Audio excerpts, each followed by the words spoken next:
안녕하세요. 뽀양거탑의 아나운서 류일합니다. 여러분 2주 동안 잘 지내셨죠? 저희 2주 만에 찾아오네요. 오늘도 조동찬 선배님 그리고 유승현 기자님 모셨습니다. 안녕하세요. 안녕하세요. 안녕하십니까?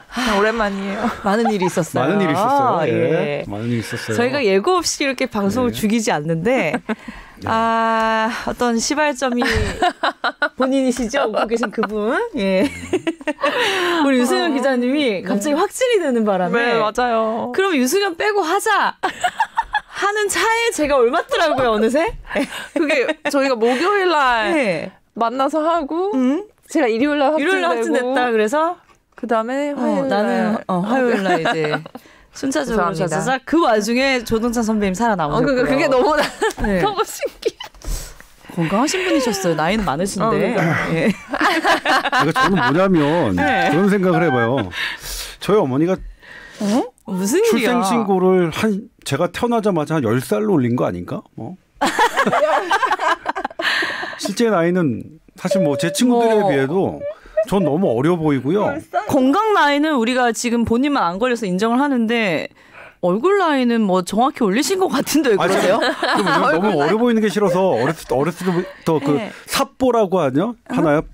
그 삽보가 뭐예요? 이게 이렇게 일본 말인데 빼빠라고 하나요? 빼빠는 더 뭐했어? 이렇게 나무 같은 거를 그렇게 가는 거예요. 사포. 제가 제 얼굴을 좀 갈고 다녔어요. 너무 좀 피부가 너무 좋아 보이는 게 싫어서.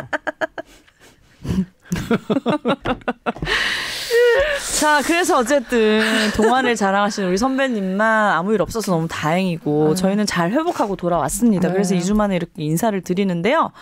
신경을 근데 저도 뭐냐면 네. 물론 이제 검사를 받고 음성인 걸 확인하지만 그렇게 주변에 물론 저는 개인적으로 되게 이런 일이 많았습니다만 네. 그러면 저희 고위험군인 저희 어머님을 만나 뵙질 못해요. 불안하죠. 네, 불안하니까 예. 그런 부분은 좀 있습니다. 맞아. 그리고 저희 어머니는 지난 화요일 날 4차 접종을 맞으셨고요. 괜찮으셨어요? 또? 네. 백신 후유증 따로 없으시고 잘 넘어가셨나요? 네. 네. 물론 저희 어머니는 3차까지 파이자 맞으셨는데요. 네. 4차는 노바백스 맞으셨고요. 노바백스를 선택한 이유는 제가 선택해드렸죠. 네. 왜냐면 이제 4차에 대한 연구는 백신마다 아직은 없는데 네. 3차 연구는 조금 돼 있어요. 네. 그러니까 파이자, 모더나 2차까지 맞은 분들이 네. 3차를 그대로 파이자와 모더나 맞은 분들 그리고 노바백스로 새롭게 맞은 분들을 했는데 오미크론 중화항체 네. 지금 오미크론이 대세니까요. 네네. 노바백스가 73배 높게 나왔어요. 어머나. 물론 이제 파이자와 모더나가 25배, 37배 이 정도로 모더나 파이자도 이렇게 높아졌지만 노바백스가 훨씬 더 높게 나왔다는 걸 착안했고요. 그다음에 대신 이제 노바백스는 다른 연구에서는요. 네. 바이러스가 들어왔을 때 싸우는 세포 면역이 다른 백신에 비해서는 좀 떨어진다는 연구도 있어요. 장점과 단점이 있는데 이제 저는 왜 그렇게 결정했느냐? 네. 제 단톡방의 전문가들이 그러라고 해서 그런 거예요. 그래서 제가 교차 접촉 중에 노바백스가 제일 효과가 좋다더라 이렇게. 왜 그러느냐 네. 했더니 네. 장점과 단점이 있는데 이게 난 것 같아. 네. 그래서 한 거고요. 근데 이걸 이제 사실은 지난번 8시 뉴스 출연에 그대로 썼는데 그러면 이제 뭐냐면 이 방송을 본 분들은 전부 다 노바백스를 선택할 것 같으니 네. 너 쏠림 그거는 현상 생기면 어떡해요. 팟캐스트에서나 가서 해라. 우리 뽀양거탑을 열심히 들어주신 애청자분들만 이렇게 고급 정보 얻어가시나요? 고급 정보는 아니고 그냥 저의 그냥 경험담 그렇게 하고 있습니다. 예.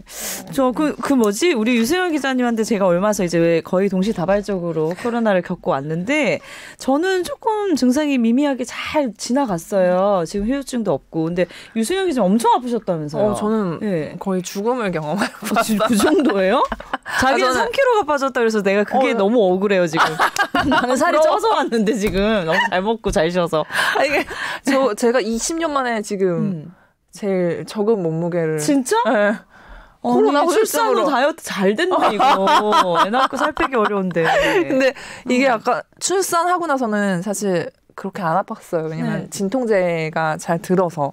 근데 이거는 요번에 저는 진통제가 안 듣더라고요. 그래서 고생을 좀 많이 했는데 이제 결국에 뭐 타이레놀, 그다음에 이제 우리 브루펜 이런 거 섞어가면서 먹었는데도 안 들어서 결국 스테로이드 주사를 맞고 좋아졌어요. 아팠어요? 이게 무슨 차이인가 했더니 우리가 방금 얘기했는데 유소연 기자님이 임신 중이고 뭐 해서 백신을 못 맞았고 그 백신을 못 맞아서 이렇게 더 아픈 증상이 있을 수 있나 이런 얘기도 했긴 했어요 지금. 네, 그럼 여러 번 말씀드렸지만 백신은 위중증률을 낮춰주는 것은 뭐 분명히 입증됐고요. 그리고 증세도 약화시키죠. 물론 백신이 우리가 예상했던 것만큼 백신만 맞으면 다 해결될 거다. 이건 분명히 아닙니다. 그리고 백신을 맞으면 아예 뭐 감염 3차, 4차가 감염을 예방해 줄 거다. 이것도 이 개념은 아닙니다. 그럼에도 불구하고 걸렸을 때 증세를 약화시켜 주는 것은 분명히 입증된 거라서 백신을 너무 맹신해 가지고 백신 뭐 우월주의에 입각해서 얘기하는 것도 문제지만 특히 부작용과 관련해서 백신은 정말로 아무 부작용이 없는 것처럼 그렇게 얘기하는 것도 나쁘지만 백신의 효과가 분명히 있는 것도 그리고 백신은 일단은 물론 부작용을 당한 분들한테는 예외겠지만 사회 전반적으로 보면 실보다는 득이 컸다는 것도 분명한 사실이니까요. 네. 후유증은 따로 없으시고요. 후유증이 살이 다시 몸무게가 다시 안 돌아오는 거라. 그건 후유증이 아니라니까 지금. 자랑하세요? 개부럽. 이게 처음에 2kg 빠졌으면 좋았어요. 몸무게 막 올라가면서 막 어지러운데 몸무게 재보면서 좋았는데 이게 막 3kg 빠지니까 약간 무서운 거예요. 그리고 이게 돌아오지 않으니까 약간 곧 돌아오겠죠. 왜 돌아오겠지? 남들은 빼려고 지금 난리인데. 근데 그거 말고도 막 이제 뭐 미각 상실, 후각 상실 얘기하잖아요. 그리고 저번에 브레인 포그 얘기하셨잖아요. 그게 다 온 것 같아요, 저는. 아니에요. 외모 원래 그랬던 거 아닌가? 그거 원래 그랬어요. 그러니까 별 차이 없어. 우리가 입증해드릴게요. 그거 후유증 아니에요. 네. 그 언니랑 별 차이 없어요. 아니, 제가 떡볶이 그러니까 본인이 지금 본인이 약간 자기 되게 똑똑한 줄 알았나 봐. 빠리빠리 못한 게 코로나 이후라고 생각하지만 아니에요. 어디서 아니에요. 코로나한테 묻어가고 그래. 어떻게 다 코로나가 우리가 뭐 그렇게 호락호락한 사람인 줄 알아? 대충 얘기해도 믿게. 너무 식욕이 저하돼서 갑자기 누워있다가 떡볶이랑 순대가 너무 먹고 싶어서 사 먹으러 갔어요. 되게 맛집 있어요. 동네. 근데 그 맛이 안 느껴지는 거예요. 진짜로. 너무 슬프더라고요. 막 순대 맛이 안 느껴져서. 아무튼 뭐 잘 회복하고 와서 이런 후유증도 금방 좋아지지 않아요? 후각적인 근데 이제 무엇보다 뭐 어쩔 수 없었잖아요. 그러니까 일부러 걸린 사람은 아무도 없잖아요. 그럼요. 그러니까 우리가 일부러 걸린 게 아니면 뭐 받아들여야 되는 거죠. 그리고 우리가 보기에는 유승현 기자의 빠릿빠릿하지 못한 부분은 코로나가 후유증이 아니고 더 심해졌는데 후각 미각은 점점 회복될 더 것이고 심해진 것 같지도 않아. 원래 심했어. 저는 유일한 후유증이라고는 일주일 잘 쉬었더니 다음날 출근할 때 아침에 샤워하는데 아침부터 세수하는 거 진짜 힘들더라고요. 안 씻고 있다. 이번 주에 다시 적응했습니다. 죄송합니다. 아무튼 2주 만에 자보양걷답 하게 돼서 너무 반가워서 저희가 코로나 겪은 얘기도 너무 신나게 또 했네요. 그 사이에 건강 상담 메일이 하나 와 있어요. 한번 이제 소개를 해드릴게요. 제목이 임신 중에 발생하는 질병에 대해서 좀 도와주세요 하셨거든요. 또 우리 유승현 기자님 최근에 또 임신 경험을 하셨기 때문에 또 도움이 되는 답변 있으실지 모르겠어요. 읽어볼게요. 안녕하세요. 2016년에 저희 어머니 건강 문제로 사연을 드려서 소개된 적이 있었는데 2022년에 제 건강 문제로 이렇게 다시 메일을 보내게 됐습니다 하셨어요. 뽀얀거탑 굉장히 오래된 애청자신 것 같아요. 작년 11월 초에 저는 9주 4일차의 계류 유산 판정을 받고 소파수를 받았습니다. 유산으로 힘든 몸과 마음을 다 추스리기도 전에 소파수 일주일 후에 갑자기 한쪽 귀에서 피 하는 소리가 들렸대요. 난생 처음 겪는 현상이었는데 그 다음 날이 되니까 괜찮더라고요. 그래서 그런가 보다 하고 있었는데 그로부터 10일 정도 지나고 나서 또 같은 증상이 발생했고 지금까지도 약 5개월째 계속 이명이 있는 상태라고 합니다. 그리고 지금 이제 다시 현재 임신 5주차가 되셨다고 해요. 너무 또 다행이고 좋은 일인데요. 임신과 관련돼서 정보를 검색하던 중에 임신 중 이명, 메니에르, 돌발성 난청 등이 발생하는 경우가 종종 있다. 이런 얘기를 알게 됐습니다. 단순 이명이야 소리가 나는 것이니 힘들더라도 이겨낼 수 있을 것 같은데 돌발성 난청이면 어떡하지? 또 너무 걱정이 된다고 하셨어요. 돌발성 난청이 오면은 응급으로 뭐 스테로이드 이런 거 복용해서 청력을 정상으로 끌어올린다는 얘기도 들었는데 임신 중에는 어떤 약을 쓸 수가 없으니까 일단 더 걱정이라고 하셨거든요. 평생을 긍정적인 마인드로 살아왔는데 이렇게 작년부터 건강상의 문제가 발생하니까 많이 위축되고 불안해지고 또 앞으로 40주까지 좀 한번 유산 경험이 있으셔서 그런지 건강하게 임신 기간 보내고 싶은데 이런저런 걱정으로 임신을 마냥 기뻐하지만 못하는 게 정말 슬프다 하시면서 이거 아이 이제 건강하게 낳아서 잘 키워보고 싶은데 어떻게 하면 되냐 보내주셨어요. 임신 중에서 무슨 어디 감기만 걸려도 약을 못 쓰니까 참 곤란한 경우 많죠. 맞아요. 예.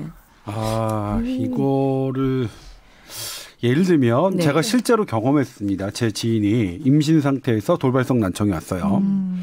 근데 거기도 대학병원인데 임신 중이니까 아무 약을 쓸 수 없다. 어쩔 수 없다라고 한 거예요. 네.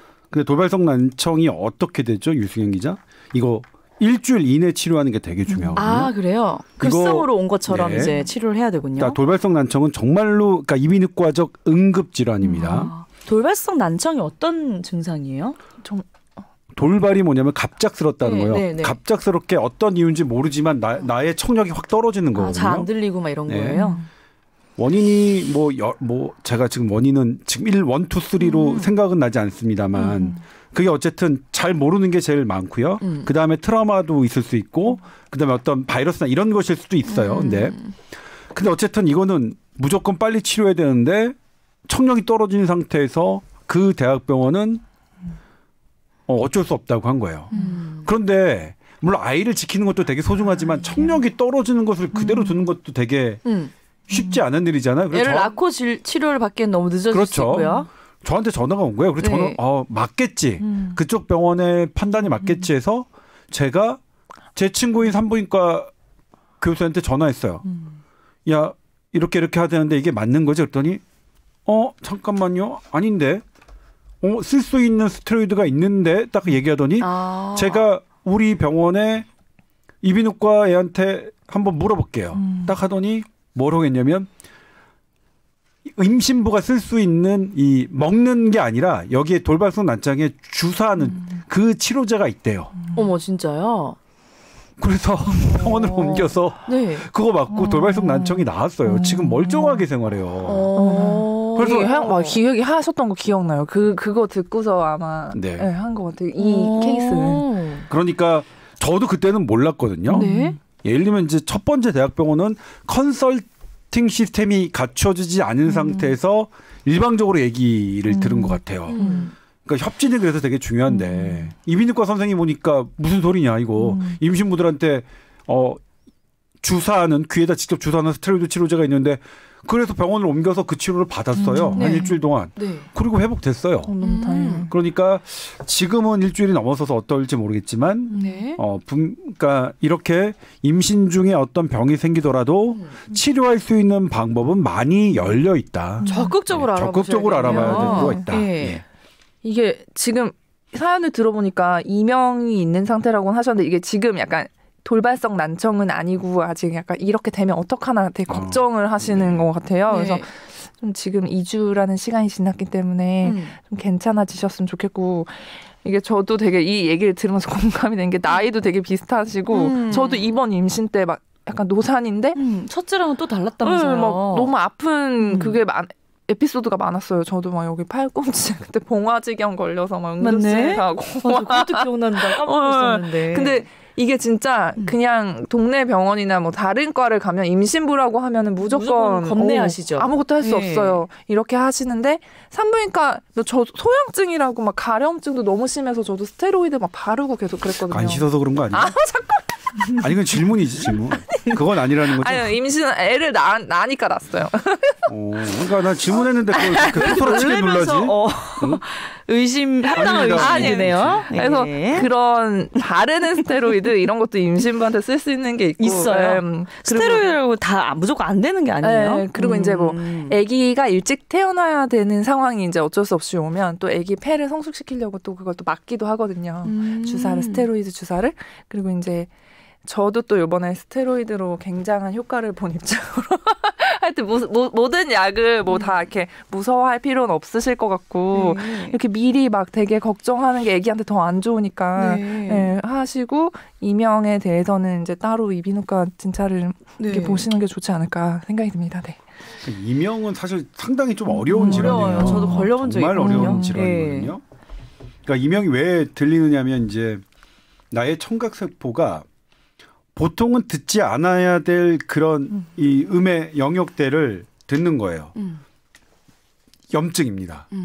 그러니까 이명은 염증인데 무엇이 나의 염증을 일으켰느냐 그게 되게 어려워요. 네. 정말 어려워요. 그리고 이제 아주 드물게는 혈관과 신경세포가 이제 같이 주행하는데 그 뇌혈관이 톡톡톡톡 두들겨서 생기는 경우도 있어요.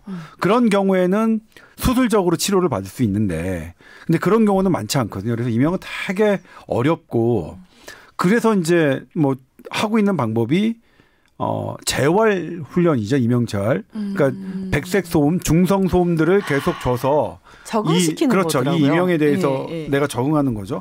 저도 저는 진짜 이명 이런 거는 없을 줄 알았어요. 어지러움 이런 거 없을 줄 알았는데. 경험 있으신가요, 선배님도? 되게 심하신 적 있잖아. 나이가 드니까 그래요. 나이가 드니까 막 이명도 들리고 가끔 그다음에 저 그 현운이 있죠. 어지럼증. 이거 그러니까 이게 현운이에요. 그냥 단순히 그러니까 현기증이 아니라 현운은 빙빙 돌아가는 느낌이거든요. 그러면 이제 딱 한 곳을 주시했을 때 눈이 막 왔다 갔다 튀어요. 안진이라고 하는데 그걸 한동안 알았다가 그래도 최근에는 괜찮아졌어요. 최근에 제가 어떤 약을 먹고 있는데 그 약의 효과를 본 것 같아요. 무슨 약을? 뭔데요? 그런 거 알려줘야지. 야한 약 먹고 다니는 무슨 약을 드시길래? 알고 보면 술 이러고 술이 최고더라. 아니요. 술은 안 좋은 것 같아요. 술을 과음한 날은 더 안 그렇게 좋아요. 현운 현상이 훨씬 더 심해졌고요. 네. 저는 뭐 그냥 그 나중에 지금 이거는 좀 말씀드리기가 조금 애매해서 나중에 한번 어떤 기회가 될 때 이것에 대해서 제가 한번 본격적인 주제를 할 거예요. 제가 지금 복용하고 있는 약이 한약 같은 그런 아니, 개념의 한약은 약인가요? 이거는 책으로 나와 있는 약입니다. 논문으로도 나와 있는. 뭐지? 그렇게 말하니까 점점 까먹고 나중에 안 하시면 안 돼요. 언젠가 꼭 해주셔야 돼요. 궁금하다. 써놔야 돼. 네. 약? 써놓는 거야? 색깔 다르긴 하지. 네. 어쨌든 이명 쪽으로는 또 우리 선배님이 임산부에 대한 스테로이드를 쓴 적을 또 본 적이 있고 제안해 준 적이 있으셔서 돌발성 난청에 대해서 또 약이 있다고 하니까 좀 알아보시고 치료 받을 수 있으실 것 같아서 다행인 것 같아요. 그죠? 네. 순산하시기 바랍니다. 네, 아무 일 없이 잘 건강하게 순산하실 거예요. 산 소식 전해주세요. 이렇게 많은 사람들이 간절하게 바라는 것은 실제로 에너지가 된다는 게 수학적으로 입증이 됐습니다. 논문으로 나와 있고요. 진짜요? 네. 수학적으로도 입증이 됐어요? 논문에. 그러니까 많은 사람들이 바램은 에너지가 되는 것이 수학적으로 계산이 됐습니다. 그래서 두 가지가 서로 다 같이 마음을 모아서 기도할게요가 굉장히 중요한 일일 수도 있다는 거네요. 교회만 기도해 주세요. 이런 게 근거가 있는. 그 논문을 쓰신 분은 크리스찬 아니에요? 예, 아닙니다. 무신론자입니다. 사람의 에너지로. 근데 우리가 그런 거를 어떻게 보면 느끼기 때문에 종교라는 게 생긴 예를 들면 거잖아요. 저자가 서울대학교 공대 교수님하고 서울대학교 물리학과 공동 저자입니다. 네.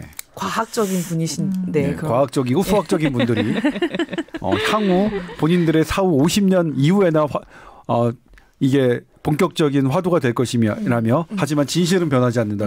수학이 계산해 놓은 진실은 변하지 않는다며 수학적으로 계산했고 미래 아인슈타인 되실 분들이네요. 아니죠. 아인슈타인은 젊었을 때부터 이렇게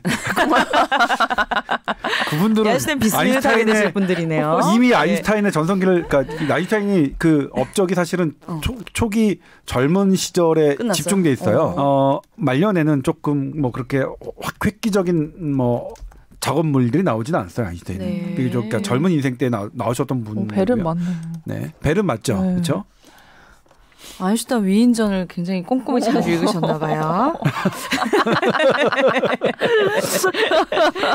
그러니까요. 그러니까 저희가 응원을 해드리겠습니다. 아무 걱정 마시고 그러니까요. 건강하게 순산하실 거예요. 그렇죠. 네. 저희가 염원해 드린다는 것도 이 방송을 들으시는 분들도 염원해 드릴 같이 테니까 응원해 주실 거예요. 순산하시고 건강하실 겁니다. 자, 그리고 우리가 뭐 코로나 이야기를 2년 넘게 하고 있지만 언제 코로나가 끝날까요? 라는 어떤 상징적인 문구가 언제 마스크를 벗을까요? 이 얘기를 꼭 했잖아요, 저희가. 약간 현실이 돼서 지금 정해진 날짜가 돌아왔습니다. 네. 5월 2일부터 마스크 밖에서 벗을 수 있나요? 벗을 수 있어요. 와, 진짜 마스크 벗는다 그러면? 어머나, 실외에서는. 웬일이에요? 야. 약간 또 갑자기 벗으려니까 약간 마음의 그래도 쓰고 준비가 다닐래요 이런 거예요? 이제 벗으라 그러면 우리가 아니 그래도 쓸래 이런 거예요? 옷을 벗고 밖에 나가는 느낌. 아 뭐야 이제 화장해야 되잖아. 아 그게 괜찮아 약간 이제. 그러니까 화장품 주식이 주식 오늘 봐요, 아침에 주식. 9% 올랐다면서요. 그러게요. 아, 미리 매상도 많이 샀어야 올랐대요 되는데. 매출도. 일단 그 실외 마스크에 대한 논란. 네. 일단 실내와 실외를 궁금해하실 것 같은데 네. 저도 오늘 처음 알았어요. 뭐가 또 있었나요? 일단 이제 네. 건물이 있어요. 건물이 동서남북이 있겠죠. 네. 면이. 그다음에 천장이 있겠죠. 네. 5면인 거예요. 5면 중에 2개가 열려 있어야 실외예요. 근데 2개 그거는 이상이. 그건 누가 오. 정한 거? 방역 당국이 그런 것 같아요. 창문 아니라 뚫려 있는 거. 예, 뚫려 있는 게. 그러니까 하나만 뚫려 있으면 실내가 아니에요. 2개, 2면. 그러니까 이 사방면과 천장까지 합쳐서 2면 이상이 뚫려 있는 것을 실외라고 한다. 천장은 무조건 뚫려야 되고요. 아니요. 천장이 막혀 있더라도 정자 같은 경우에는 천장은 있지만 두 면만 뚫리면 그렇죠. 실외예요. 2면만 뚫리면 실외인 재밌네요. 거예요. 예. 그래서 이제 내가 딱 보니까 dom구장은 열어놔도 실내가 될 수밖에 없어요. 왜? 천장만 열어놓는 거니까. 근데 이게 오. 근데 돔은 또 약간 직각이 아니고 이렇게 동그라면. 돔인데 예를 들면 이제 그게 뭐냐면 잠실 야구장은 실외잖아요. 그러니까 잠실 야구장의 턱은 벽면으로 본 게 아니죠. 그냥 이게 다 통하는 그냥 뻥 뚫린 면으로 본 건데 돔은 일단 뭐냐면 연다고 하더라도 천장만 여는 거잖아요. 이렇게 써 있으니까. 그러니까 한 면이잖아요. 그러니까 옆이 방역 막혀 있는 당국의 이 거니까. 기준에 의하면 돔은 한 면 천장을 연다 하더라도 실내가 될 수밖에 없겠구나. 이게 어려워. 근데 우리가 느끼기에는 바깥 공기가 엄청나게 들어오는 외부의 시설일 것 같은데 돔을 네. 열리면 네. 또 아닐 수 있겠네요. 네, 그렇죠. 어쨌든 2면 기준이 이상입니다. 애매하네. 2면 이상. 네. 예를 들면 한쪽만 이렇게 동서남북에 있는데 한 면이 확 열리면 그건 우리 보통 실외로 보지 않나요? 그러니까 예를 들면 디귿자형의 뭐 부엌이 있다. 그러면 그거를 실내로 보냐 실외로 보냐? 실내네. 실내. 우리 한옥의 부엌 이런 거 다 실내네요. 실내야. 아 근데 약간 그런 막 무슨 뭐 재즈 페스티벌 막 이런 지역 축제 이런 거 하면 이렇게 천막 쳐놓고 천막은 있는데 사면이 뚫렸으면 그렇죠. 실내죠. 아니야. 실내죠. 2면 이상이니까 앞과 뒤를 뚫어놓으면 그거는 실외가 되죠. 그러니까 이게 되게 웃긴 게 뒤를 막아놓고 앞에만 뚫고 사람들 이렇게 만나면 실내고 뒤까지 열면 실외가 되고. 그렇죠. 그 기준에 맞춰서 실내 페스티벌을 준비하시는 분들은 2면 이상을 뚫어라. 네. 천장을 하실 거면 앞뒤를 뚫거나 앞옆을 뚫거나 하시면 되겠네요. 네. 아무튼 실내와 실외에 대해서 정확한 고민하는 기준이 고민해보는 있네요. 네. 그런 뭐 시간이었습니다. 네. 이게 지하철역이 이렇게 지상에 있는 경우는 위에가 뚫려 있고 옆에가 뚫려 있으니까 실외고. 그렇죠. 지하로 내려가면 다시 써야 돼요. 그렇죠. 정비 중에 어디 가려고. 그러니까 갈아탈 때만 똑같은 지하철역이라도 철저하게 썼다 벗었다. 그러니까 이게 지키려고? 2면 이상이 떨렸다. 그러니까 웬만하면 실외 지하철역은 무조건 2면 이상 뚫리잖아요. 왜냐면 네네네. 기차 오가는 데가 그냥 다 보이는 거니까. 네. 천장 그냥 그건 실외예요. 네. 뚜껑이 있어도. 뚜껑이 있어도 양쪽이 뚫렸으니까 앞뒤가 뚫렸잖아요. 그 이런 거는 근데 애매하게 이렇게 길어요 공간이. 그래서 뚫린 면은 좁아. 근데 두 면이. 근데 두 면이 뚫렸어. 그럼 이거 실외야? 그럼요. 터널 실외예요?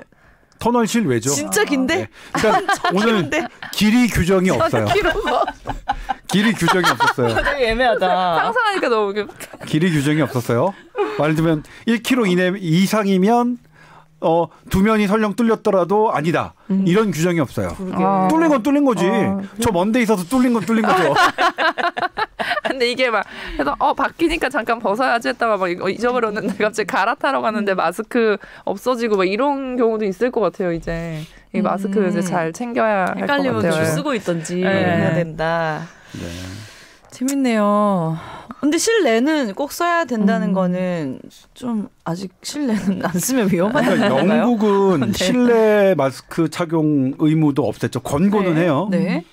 그래서 사실 영국이 그 결정을 했을 때 되게 우려했어요. 저는 조금 모험수 아닌가? 이런 생각을 개인적으로 해보긴 했습니다만 아직까지는 영국에서 확진자가 급증하거나 사망자 위중증이 관리가 안 되거나 그렇진 않아요. 근데 이제 왜 그러냐? 실외는 애당초 그냥 심정적으로 써왔어요. 그러니까 이 연구가 많이 돼 있는 것도 아니지만 실제로 이 여러 연구들을 종합해서 해봤더니 별로 효과가 없어요. 이게 2021년 UCLA 대학이 그러니까 시스테믹 리뷰를 해봤어요. 그랬더니 실외는 감염 자체가 별로 안 되고 그래서 마스크 효과가 별로 없다라고 결론이 난 상태예요. 이미 작년에. 그래서 보시면 알겠지만 작년 하반기서부터 막 미국이나 뭐 이런 데서는 야구 축구할 때 다 마스크 벗고 막 했었잖아요. 그렇게 했던 건데 우리는 안 했었죠. 사실 뭐냐면 실외 마스크를 계속 유지하라는 게 과학적 근거가 없다. 그렇기 때문에 현 정부는 실외 마스크를 당장 해제하겠다라고 얘기했는데 그렇다면 당신들이 한 1년 반 동안의 실외 마스크도 과학적 근거가 없긴 마찬가지였거든요. 그러니까 이걸 가지고 과학적 근거를 막 다투는 것은 사실 조금 너무나 정치적인 문제를 과학적 근거로 치환하려는 아주 얕은 술수 같고요. 네. 뭐냐면 어차피 과학적 근거가 없지만 우리가 실외 마스크 방역 당국이 해달라니까 했어요. 그런 건인데 근데 지금에 와서 조금 이게 갈등을 불러일으키고 있잖아요. 인수위. 네. 새 정부에 들어서서 정책을 결정할 사람들이 실외 마스크 해제를 다음 달로 미루겠다 했는데 이틀 만에 현 정부 곧 물러날 사람들이 하겠다고 했어요. 네. 저는 방금 말씀드렸지만 실외 마스크의 과학적 근거는 미약하기 때문에 네. 벗는 거에 찬성을 합니다만 절차는 반대예요. 어차피 과학적 근거 없는 현 정부의 그 정책을 그냥 묵묵하게 지켜줬던 국민들은 그동안 뭐라고 예를 들면 그것부터 얘기해야 되죠. 사실 저희가 1년 반 동안 실외 마스크를 했었는데 네. 그거 과학적 근거가 없었다. 이 얘기부터 먼저 했어야죠. 그렇게 한 다음에 해야죠. 그다음에 또 하나가 뭐냐면 네.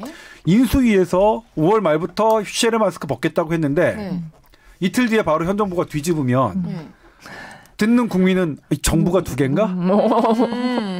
제가 오늘 주영진 선배 브리핑에 나가서 했던 말이 뭐냐면 네. 근데 조금 후회해. 이거 방송에 해도 되나 할 정도. 둘이 가위바위보를 해서라도 한 목소리를 냈어야지. 가위바위보. 예?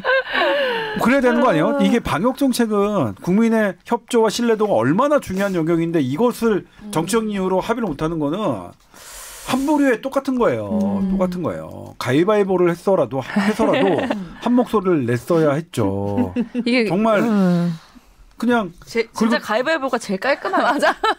그래서 바로 결정 나고. 근데 이거 말고도 또 막 이제 저희는 격리했잖아요. 네. 코로나 걸리고 이제 격리도 무슨 5일 된다 어쩐다 하더니 아직 7일입니다 그러던데. 아니, 이제 격리는 하되 이제 뭐 4주간의 이행기를 거쳐서 5월 말 정도에는 뭐 격리 해제로 가겠다 이렇게 또 현 정부에서 말을 했는데 인수위가 또 얼마 전에 로드맵이라고 이제 100일 동안 어떻게 하겠다 네. 취임 후에 발표한 거에서는 어떻게 나왔어요? 100일 동안 좀 검토를 더 하겠다. 충분한 기간을 두고. 그러니까 여기서도 약간 또 인수위랑 입장이 다른 그게 보였어요. 인수위가 조금 더 보수적으로 지금 네. 정책을 가시려고 하시네요. 네. 네. 일단 뭐 자가격리 문제도 사실은 지금은 네. 정답은 없어요. 격리를 안 하는 나라들도 있고 하는 나라도 있으니까 그러니까 정답이 뚜렷하다면 모든 나라가 갖게 하겠죠. 그러니까 이게 모든 나라가 하는 게 다 다르다는 것은 어느 누구도 우월적인 과학적 근거가 있지 않다는 거예요. 예를 들면 4차 접종도 하는 나라가 있고 안 하는 나라가 있어요. 80세 이상만 하는 나라가 있고 우리나라처럼 60세 하는 나라가 있어요. 이건 뭐냐면 아니 이게 절대적으로 우월하면 덴마크나 안 하는 나라들은 다 바보 멍충이게요. 제가 지난번에 얘기했지만 이부실도 도입하는 게 과학적 근거 아닌데 그럼 미국과 일본과 영국의 보건당국은 바보 멍충이들이에요. 진짜로 이상한 그런 게 하는데 특히 거리두기 해제할 때 우리 뭐 미친 짓이라고 했죠. 그런데 오피셜. 지금은 저깁니다만 지금 우리 돌아놓고 생각해 봅시다. 거리두기 풀면 망할 것 같다고 얘기했었죠. 그 사람들. 지금 우리 망했습니까? 그리고 당시 입장으로 생각해도 그러면 그들이 맞다면 미국, 영국 지들이 맨날 얘기하는 CDC 그다음에 영국 뭐 NHS 다 바보 멍충이들이에요. 근데 아니잖아요. 그렇죠? 아무튼 근데 그거는 어쨌든 신종감염병 중앙임상위원회 서울대 감염내과를 주축으로 한 이런 분들이 정확한 판단을 해줘서 그 뇌피셜 전문가들을 이겨내 주셔서 그건 정말 감사드려요.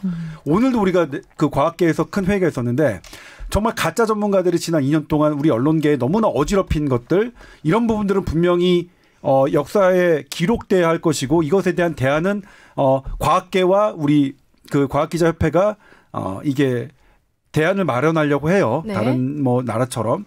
근데 아무튼 그런 부분이 있는데 이런 부분에서 이제 그렇게 생각하는 거죠. 다른 나라들이 다 다르면 절대적인 우월적인 과학적 에비던스가 없는 상황에서 우리는 어떻게 판단할 것이냐의 문제죠. 근데 어떻게 판단할 것이냐의 문제에서 이렇게 티격태격하면 사실 좀 짜증나죠. 짜증나죠. 네. 네. 아무튼 그렇습니다. 저는 개인적으로 실외 마스크를 벗는 것은 개인적으로 찬성합니다만 네. 그걸 유지한다고 이렇게 정책을 한다고 하면 어떤 이유를 예를 들면 방역에 조금 느슨하고 아직까지는 우리가 사망자 많다 이 논리로 한다면 저는 그거 따를 수 있고요. 반대로 합의해서 이제 과감하게 벗자라고 해도 전 충분히 따를 용의가 있습니다. 그러니까 네네. 아마 우리 국민들 대부분 그러시겠죠. 네. 그러시겠죠. 그러니까 그런 정치적으로 싸우지 않고 한 목소리 내주셨으면 좋겠는데 왜 정치적으로 싸우느냐 이건 명확하죠. 마스크 벗는 게 코로나 종식의 상징처럼 느껴지니까 이 상징의 샴페인을 서로 터뜨리겠다는 거 아니에요. 시기 싸움이네요. 시기적인 근데 싸움. 냉정하게 네. 얘기하면 국민들의 선택이 새 정부에게 줬잖아요. 중요한 결정은 새 정부가 할 수 있도록 조금 느슨하게 이렇게 양보하는 모습이 저는 더 맞지 않나라는 생각이. 저는 개인적으로 실외 마스크를 벗는 거에 개인적으로 찬성합니다만. 네. 예? 그리고 그래야 하는 거지. 처음부터 삐깍하게 그다음에 난 할게 지금 발표한 공무원님들 네. 복지부 대변인님들 나중에 새 정부 들어서 어떻게 얘기하는지 정말 기록해두고 싶어요. 영혼이 있으신지 영혼이 없으신지 네. 제가 계속 보겠습니다. 얼마 안 남았네요. 아무튼 뭐 그런 어려움은 있겠죠. 네. 공무원님들은 지금 당장에 이게 할 수밖에 없는 그런 입장은 알겠습니다만 그럼에도 불구하고 이 부분은 앞으로 맞춰주셨으면 좋겠고요. 사실 그런 첩보가 들었어요. 첩보요? 어떤 정부에서 큰 행사, 네. 코로나 종식을 선언하면서 이런 종식 행사를 하는 하겠다? 파티를 하는 거죠. 네? 코로나 영웅들이란 이름을 붙이면서 제가 그 자리에서 비공식적으로 제가 뭐라고 말씀드렸냐면 사람이 2만 명이 죽은 일이다. 전쟁이었다. 6.25 사변 이후에 이렇게 많은 희생자가 나타난 단일 사건이 있었나요?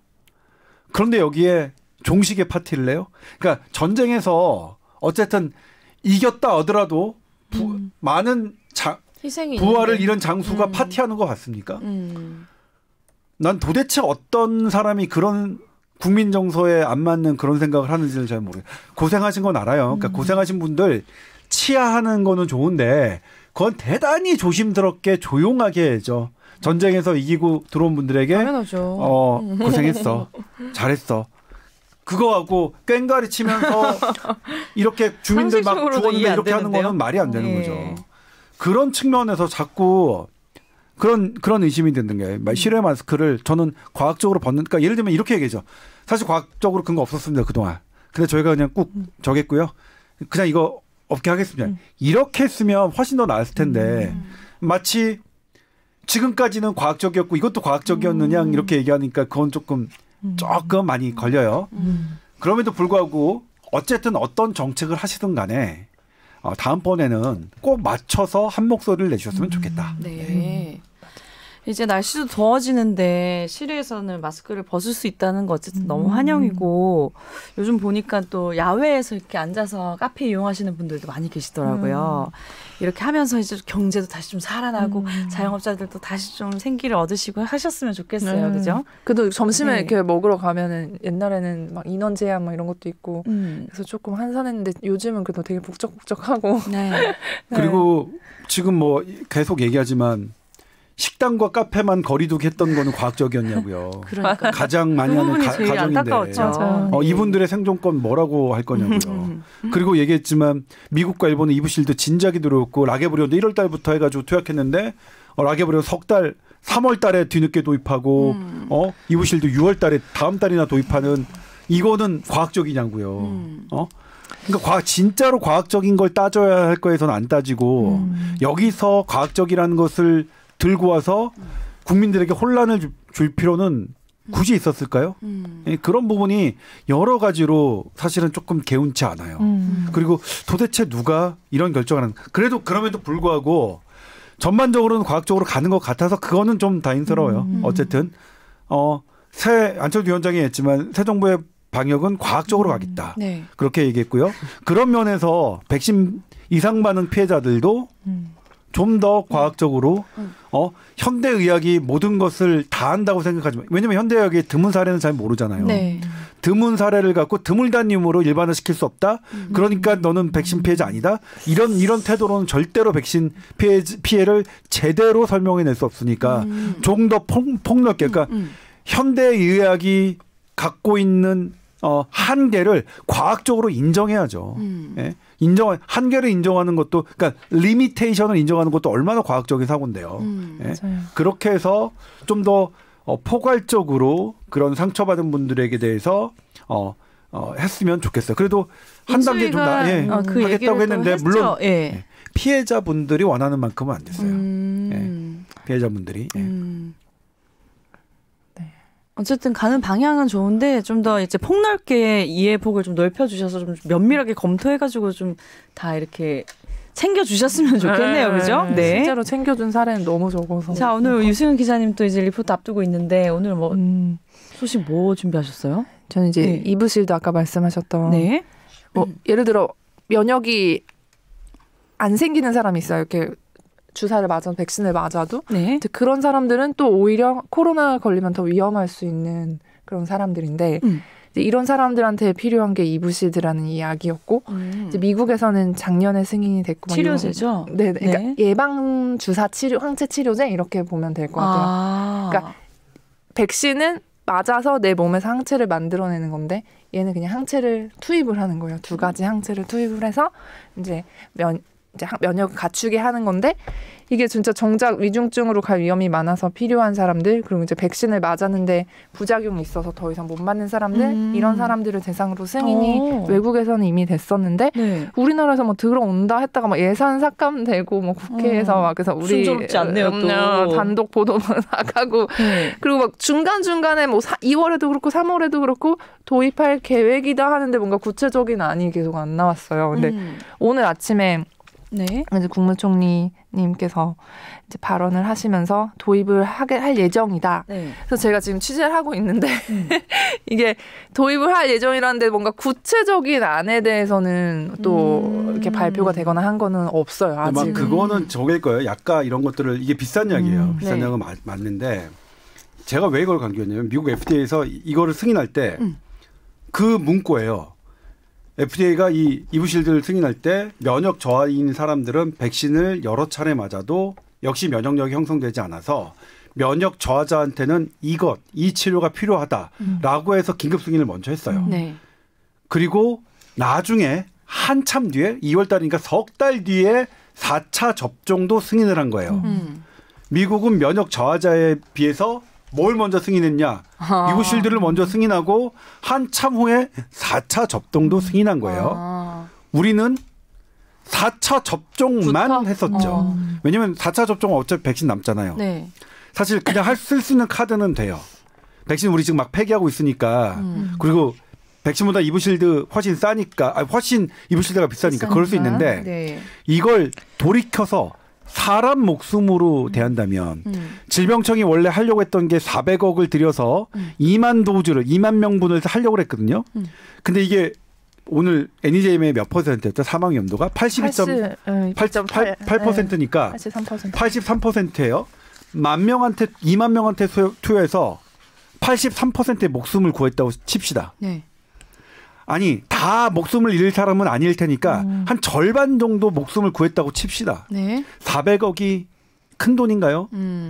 그리고 이 와중에서 이걸로 살 수 있는 사람 150만 원으로 목숨을 건질 수 있는 사람들이 돌아가셨다면 특히 콩팥병 환자들 만성 백혈병 환자분들 네. 이거 책임 도대체 누가 지려고 하는 거예요? 그러게요. 그러니까 이게 화나는 거예요. 이게. 저는 뭐냐면 이거를 작년에 미국 FDA의 레졸루션을 처음에 딱 접했을 때 네. 나도 우리 부모님한테 이거 해야겠다. 이거 해드려야겠다. 했는데 안 된다는 거예요. 저도 뭐 나름대로 해서 논문 뭐 다 일단 이거는 현장에 계신 의사 선생님들은 제 단톡방에서 미국 의사들 이거 쓰는데 일본 의사들 이거 쓰는데 왜 우리는 이거 못 쓰게 해요? 이렇게 나와서 저도 알게 된 거예요. FDA 레졸루션도 우리 현장에 있는 교수님들이 보여주셔가지고 제가 알게 된 거고요. 그 현장에 있는 분들은 다 이렇게 하는데 왜 이상한 사람들이 TV에 현장에 넣고 공부도 안 하고 TV에만 나오는 이런 이상한 사람들이 결정을 이렇게 한 거죠. 그래도 뒤늦게나마 이렇게 돼서 다행이긴 한데 우리 2만 명의 400억은 목숨값으로 우리 국민들이 아깝게 생각하지 않다. 미국이 얼마라고 했죠? 그때 170만 명인가요? 네. 인구 대비로 하더라도 우리가 미국보다 150배 적은 건 아니잖아요. 네. 그런 여러 가지를 생각해 봤을 때 그런 측면에서 조금 아쉽죠. 그리고 게다가 중간에 이거는 오미크론에도 잘 듣는다는 연구가 계속 나오고 있는데. 맞아요. 네. 그게 제일. 그러니까 지금 이거를 잘 들여다보면 이 약이 네. 도대체 왜 이제야 우리나라에 들어오는지가 너무 이해가 안 가고요. 또 제일 예했던 게 라게브리온이 네.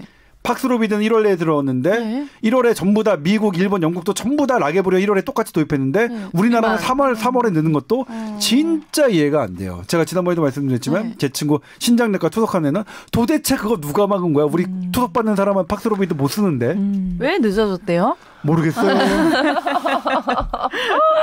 왜 늦어졌대요? 제 단톡방을 보여드리면 빅5 병원에 있는 한 감염내과 교수님이 저한테 그걸 요청했어요. 그거 도대체 왜 늦게 도입했는지 그것 좀 취재 좀 해주시면 안 돼요. 그러게. 네. 도대체. 아무튼 네. 어쨌든 3월 달에 라게브리오 도입됐고요. 그다음에 어쨌든 하니까 우리가 사람을 살릴 수 있는 약들은 쓰자고요. 돈을. 네. 돈 쓰자고요. 예산은 아껴야 할 곳에 아끼시고 필요한 곳엔 꼭 쓰셔야 될 그리고 것 같아요. 백신 갖고 이렇게 네. 바로 부작용 막 겪으셔서 생활고 겪는 분들 돈 쓰자고요. 돈 쓰자고요. 우리 그거에 돈 쓰자고 세금 아깝다고 하실 국민들 없잖아요. 맞아요. 그래야 백신 정책 계속 유지할 수 있죠. 네. 국가가 어쨌든 책임진다는 모습을 보여야. 물론 뭐 그렇다고 해서 이제 뭐 백신에 효과가 없고 부작용만 있다. 이거는 저는 죄송하지만 그렇게는 생각 안 합니다. 백신은 분명히 효과가 있었습니다. 부작용 대비 효과가 더 컸다고 저는 생각하고요. 아무튼 그렇습니다. 네. 오늘 이불실드 소식 힘줘서 잘 전달해 주십시오. 네. 자, TOWER@sbs.co.kr로 또 궁금한 사연 메일 보내주시면 저희가 소개해 드릴게요. 자, 다음 주는 우리가 건강하게 만날 수 있는 게 혹시 선배님이 걸려도 우리 둘이 이제 살아남을 수 있거든요. 선배님도 항상 조심하시고요. 네, 조심하겠습니다. 저희 마음이 참 편안하네요, 이제. 다음 주에 뵙겠습니다. 감사합니다. 네, 고맙습니다.